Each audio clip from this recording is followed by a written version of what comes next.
ಕಳೆದ 9 ದಿನಗಳಿಂದ ನಡೀತಾ ಇದ್ದಂಥ ವಿಧಾನಮಂಡಲದ ಮುಂಗಾರು ಅಧಿವೇಶನಕ್ಕೆ ತೆರೆ ಬಿದ್ದಿದೆ. ಕೊನೆಯ ದಿನವಾದ ಇವತ್ತು ಚಿನ್ನಸ್ವಾಮಿ ಸ್ಟೇಡಿಯಂನಲ್ಲಿ ನಡೆದಿದ್ದಂಥ ಕಾಲ್ತುಳಿತ ಪ್ರಕರಣದ ಬಗ್ಗೆ ಸಿಎಂ ಸುದೀರ್ಘವಾಗಿ ಮಾತನಾಡಿದರು. ದುರಂತಕ್ಕೆ ಮತ್ತೊಮ್ಮೆ ವಿಷಾದ ವ್ಯಕ್ತಪಡಿಸಿದರು. ಇನ್ನು ಈ ಬಾರಿ ಅಧಿವೇಶನದಲ್ಲಿ ಅತಿ ಹೆಚ್ಚು ವಿಧೇಯಕಗಳನ್ನು ಮಂಡಿಸುವ ಮೂಲಕ ಇತಿಹಾಸ ಸೃಷ್ಟಿಯಾಗಿದೆ. ಈಗ ನಮ್ಮ ಡಿ.ಕೆ. ಶಿವಕುಮಾರ್ ಅವ್ರಿಗೇನೋ ಕಲ್ಲು ಬಂಡೆ ಅಂತ ಅವರೇ ಹೇಳ್ಕೊಂಡ್ಬಿಡ್ತಾರೆ. ನಾನು ಚಪ್ಪಡಿ ಅಲ್ಲ ನೆನ್ಸ್ಕೊಂಬೇಡ ಅಂದ್ರೆ ಬೇಡ, ನೀನು ನೆನ್ಸ್ಕೊಳ್ಳೋದೇ ಇಲ್ಲ. ನಾವು ನನ್ನ ಜವಾಬ್ದಾರಿ ಇದೆ, ನಾನು ಹೋಗಿದ್ದೀನಿ, ನನ್ನ ಡ್ಯೂಟಿನ ಪಾಪ ಪೊಲೀಸ್ ಅವ್ರು ಹೇಳೋದು ಅಂತ ಅಟೆಂಡ್ ಮಾಡಿದ್ದೀನಿ. ಅವ್ರು RCB ಬಗ್ಗೆ ಉತ್ತರ ಕೊಡ್ತಾರೆ. ಉತ್ತರದ ನಂತರ ಚರ್ಚೆ ಮುಂದುವರಿಸುವ ಬುದ್ಧಿನ ಒಂದೊಂದ್ಸಾರಿ ಸರಿಯಾದ ದಾರಿನಲ್ಲಿ ಖರ್ಚು ಮಾಡ್ತಾ ಇಲ್ಲ. ಚಿನ್ನಸ್ವಾಮಿ ಸ್ಟೇಡಿಯಂ ಬಳಿ ಕಾಲ್ತುಳಿತ ದುರಂತ ರಾಜಧಾನಿ ಬೆಂಗಳೂರಿಗೆ ಕಪ್ಪು ಚುಕ್ಕೆ. 11 ಅಭಿಮಾನಿಗಳ ಜೀವ ಬಲಿ ಪಡೆದಿದ್ದ ಪ್ರಕರಣ ಇವತ್ತು ಅಧಿವೇಶನದ ಕೊನೆಯ ದಿನ ಪ್ರಕರಣ ಸದ್ದು ಮಾಡಿದೆ.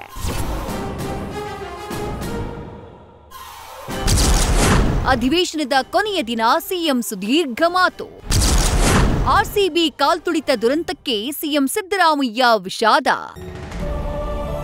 ಇವತ್ತು ಮುಂಗಾರು ಅಧಿವೇಶನದ ಕೊನೆಯ ದಿನ ಸಿಎಂ ಸಿದ್ದರಾಮಯ್ಯ RCB ಕಾಲ್ತುಳಿತ ದುರಂತದ ಬಗ್ಗೆ ಮಾತನಾಡಿದ್ರು. ಸಿಎಂ ಮಾತನಾಡೋಕೆ ಎದ್ದು ನಿಂತಾಗ ಹೊಸ ಬಟ್ಟೆ ಹಾಕಿದಿರಲ್ಲ ಸರ್, ಅದು ಕೇಸರಿ ತರ ಕಾಣ್ತಾ ಇದೆ ಅಂತ ವಿಪಕ್ಷ ನಾಯಕ ಆರ್ ಅಶೋಕ್ ಕಿಚಾಯಿಸಿದ್ರು. ಇಲ್ಲಪ್ಪ, ಇದು ಕೇಸರಿ ಅಲ್ಲ ಅಂತ ಸಿಎಂ ಉತ್ತರ ಕೊಟ್ರು. ಈ ವೇಳೆ ಎದ್ದು ನಿಂತ ಬಿಜೆಪಿಯ ಸುರೇಶ್ ಕುಮಾರ್, ಬಟ್ಟೆ ಯಾವುದು ಅನ್ನೋದು ಮುಖ್ಯ ಅಲ್ಲ, ಬಟ್ಟೆ ಹಾಕೋದ್ ಮುಖ್ಯ ಅಂದ್ರು. ಈ ವೇಳೆ ಒಂದಿಷ್ಟು ಸ್ವಾರಸ್ಯಕರ ಚರ್ಚೆ ನಡೆಯಿತು. ಹೊಸಬಟ್ಟೆ ಎಲ್ಲಪ್ಪ, ಅಳಿಯದೇ ಇದು ಕೇಸರಿ ಅಲ್ಲ, ಇದು ಕೇಸರಿ ಅಲ್ಲ, ನೀನ್ ಹಾಕೊಂಡಿದೆಯಲ್ಲ ಅದು ಕೇಸರಿ. ಅದು ಬಾದಾಮಿ ಕಲರ್. ಬಾದಾಮಿ ಕಲರ್. ಅಶೋಕ್ಗೆ ಒಂದು ಗೊತ್ತಿಲ್ಲ, ಬಟ್ಟೆ ಎಲ್ಲ ಮುಖ್ಯ, ಹಾಕೊಳ್ಳೋರು ಮುಖ್ಯ ಅಂತ. ಆಯ್ತಪ್ಪ, ಸುರೇಶ್ ಕುಮಾರ್ ಭಾಳ ಬುದ್ಧಿವಂತರು ಪಾಪ. ಅವರು ಬುದ್ಧಿನ ಒಂದೊಂದು ಸಾರಿ ಸರಿಯಾದ ದಾರಿನಲ್ಲಿ ಖರ್ಚು ಮಾಡ್ತಾ ಇಲ್ಲ. ಅದೇ ಬಂದಿರೋ ತಾಪತ್ರೆ. ಅದರ್ವೈಸ್ ಬುದ್ಧಿವಂತರಿಗೆ ನಿಮ್ಮಲ್ಲಿ BJPನಲ್ಲಿ ಅಷ್ಟೊಂದು ಸ್ಥಾನ ಇಲ್ಲ ಅಂತ ಹೇಳಿ ನಾನು ಅಂದ್ಕೊಂಡಿದ್ದೀನಿ. ಇಲ್ಲ, ಇರುವ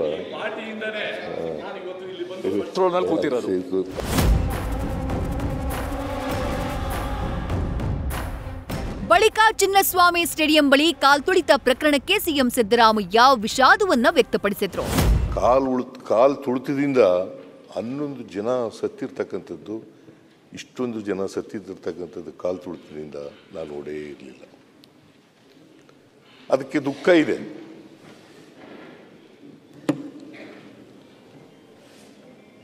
ನಾನು ದುಃಖ ಪಡ್ತಾ ಇದ್ದೀನಿ. ಅದಕ್ಕೋಸ್ಕರ ನಾನು ವಿಷಾದನೂ ಕೂಡ ವ್ಯಕ್ತ ಮಾಡಿದ್ದೀನಿ.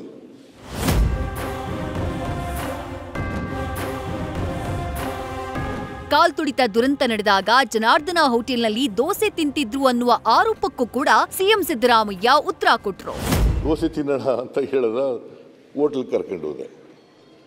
ನನಗೆ 5:30ನಲ್ಲಿ ಪೊನ್ನಣ್ಣ ಹೇಳೋವ್ರಿಗೂ ಕೂಡ ಗೊತ್ತಿರಲಿಲ್ಲ. ಇದು ಸತ್ಯ. ನಂಬಿದ್ರೆ ನಂಬೋದು, ಬಿಟ್ಟರೆ ಬಿಡ್ಬೋದು. ಆದರೆ ಸತ್ಯ ಇದು.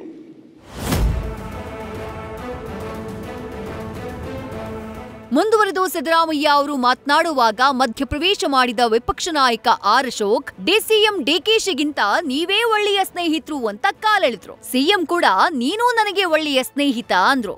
ಈ ವೇಳೆ ಸ್ವಾರಸ್ಯಕರ ಪ್ರಸಂಗ ನಡೆಯಿತು. ಅವರು ನಿಮ್ಮ ವಿವಿಧ ಸ್ನೇಹ ಇದೆಯಲ್ಲ, ಅದರಿಂದ ನಿಮ್ಮ ಸ್ನೇಹದ ಮೇಲೆ ಮಾತಾಡಿದ್ದಾರೆ ಅಷ್ಟೇ.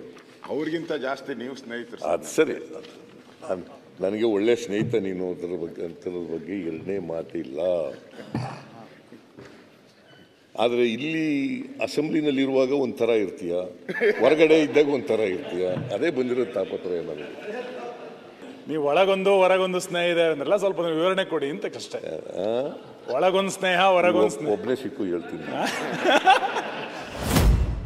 ಅಲ್ಲ ನೆನ್ಸ್ಕೊಂಬೇಡ ಅಂದ್ರೆ ಬೇಡ, ನೀನು ನೆನ್ಸ್ಕೊಳ್ಳೋದೇ ಇಲ್ಲ. ನಾವು ಬಿಜೆಪಿ ಸದಸ್ಯರ ಆರೋಪಕ್ಕೆ ಡಿಸಿಎಂ ಡಿಕೆ ಶಿವಕುಮಾರ್ ಸ್ಪಷ್ಟನೆ ಕೊಟ್ರು. ನಾನು ಸ್ಟೇಡಿಯಂಗೆ ಹೋಗಿದ್ ನಿಜ, ಕಬ್ಗೆ ಮುತ್ತಿಟ್ಟಿದ್ದು ನಿಜ ಅಂದ್ರು. ಇದೇ ಮಾತನ್ನ ನಾನು ಕುನ್ನ ಮುಂದೆ I have given my confession statement. ನಾನು ನಾನೇನು ಹೋಗಿಲ್ಲ ಅಂತ ಪರ್ಮಿಷನ್ ನನಗೇನು ಅವಶ್ಯಕತೆ ಇಲ್ಲ. ಇಟ್ ಈಸ್ ಮೈ ನನ್ನ ಜವಾಬ್ದಾರಿ ಇದೆ.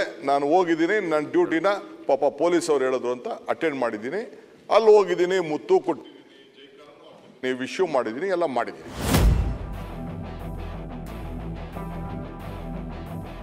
ಇನ್ನು ಈ ಬಾರಿಯ ವಿಧಾನಮಂಡಲದ ಮುಂಗಾರು ಅಧಿವೇಶನ ಹೊಸ ಇತಿಹಾಸ ಸೃಷ್ಟಿ ಮಾಡಿದೆ. ಈ ಅಧಿವೇಶನದಲ್ಲಿ 40ಕ್ಕೂ ಹೆಚ್ಚು ವಿಧೇಯಕಗಳನ್ನ ಮಂಡಿಸುವ ಮೂಲಕ ದಾಖಲೆ ನಿರ್ಮಿಸಿದೆ. ಇದಕ್ಕೂ ಮುನ್ನ 15ರಿಂದ 20 ವಿಧೇಯಕಗಳು ಮಂಡನೆಯಾಗಿದ್ದು ದಾಖಲೆಯಾಗಿತ್ತು.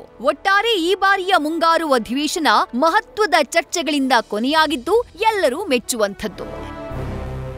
Harish Kakol, political bureau, news first. News first ನಿರ್ಭೀತಿಯಿಂದ ನಿಮ್ಮ ಪರವಾಗಿ.